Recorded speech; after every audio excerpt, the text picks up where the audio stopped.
But for some of you who may not be familiar with the NYDA, so basically in a nutshell, we are an agency of the government who are mandated to assist young people between the ages of 18 to 35. That is what we do as the NYDA. But as an agency, we focus mainly on three things. Well, four, but three things that we mainly focus on. And it's unfortunate what as young people, I'm a young person myself, there's so much that we are dealing with. But as an agency, with the capacities now, we can only do so much, which is why izinto esidila nazo.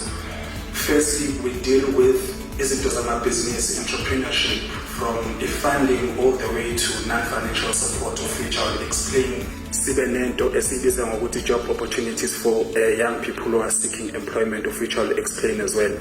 And then layers 4, engayibalanga kakhulu, it's a wing under the NYDA which is called a National Youth Service, NYS, of which nayo ngizothinta kuyo kancane. But ake siqale ngale engicabanga ukuthi abaningi bethu bayizele namhlanje, okuthi sizokhuluma ngamathuba funding in terms of young people getting funding and other opportunities under ezama business.